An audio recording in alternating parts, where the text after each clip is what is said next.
চট্টগ্রামের ফটিকছড়ির হেয়াকো এলাকার একটি মাদ্রাসার বার্ষিক অনুষ্ঠানে দাওয়াত না পেয়ে স্থানীয় সন্ত্রাসী কসাই কবিরের হামলা, নারীসহ আহত ৮ জন, তাদের মধ্যে একজনের অবস্থা আশঙ্কাজনক। বিস্তারিত ডেস্ক রিপোর্টে।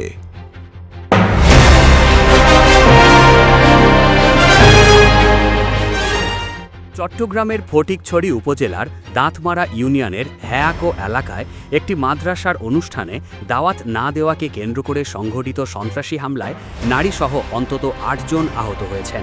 স্থানীয় সূত্রে জানা গেছে, আজ ২৪ জানুয়ারি শনিবার দুপুরে হেয়াকো এলাকার বিজিবি ক্যাম্পের পাশে সরকারপাড়ায় এ হামলার ঘটনা ঘটে। দাঁতমারা ইউনিয়নের চিহ্নিত সন্ত্রাসী ঘোষণা কবির ওরফে কসাই কবির মাদ্রাসার অনুষ্ঠানে আমন্ত্রণ না পাওয়ায় ক্ষিপ্ত হয়ে তার ২ সহদরসহ মিলে প্রতিপক্ষের ওপর ছুরি ও দেশীয় অস্ত্র নিয়ে এলোপাথারি হামলা চালায়। হামলায় গুরুতর আহত হন তাজুল ইসলাম, মুন্না, শহীদুল্লাহ, বাপ্পি, মোহন, শিল্পী বেগম ও মনির সহ মোট ৮ জন। স্থানীয়রা আহতদের উদ্ধার করে প্রাথমিক চিকিৎসা দিয়ে ফেনী জেলা হাসপাতালে ভর্তি করেন। তাদের মধ্যে একজনের অবস্থা আশঙ্কাজনক বলে জানা গেছে। ঘটনার পর এলাকায় আতঙ্ক ছড়িয়ে পড়েছে।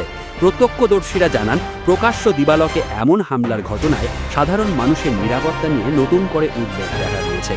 স্থানীয় সূত্রে জানা যায়, এই সন্ত্রাসী কসাই কবির ভূজপুর থানা যুবদলের সাবেক নুরুল আমিন গ্রুপের ক্যাডার এবং দাঁতমারা ইউনিয়নের আতঙ্ক হিসেবে পরিচিত। গত ৫ই আগস্টের পর থেকে কসাই কবিরের চাঁদাবাজি ও সন্ত্রাসী কর্মকাণ্ডে হেয়াকো এলাকার সাধারণ ব্যবসায়ীরা অতিষ্ঠ হয়ে ওঠে। তার বিরুদ্ধে চুরি, মারধর ও ভয়ভীতি প্রদর্শনের একাধিক অভিযোগ রয়েছে। এ ব্যাপারে ভূজপুর থানার ওসি বিপুল চন্দ্র দে জানিয়েছেন, অভিযোগ দায়েরের জন্য আহতদের পরিবারের সদস্যরা থানায় এসেছেন।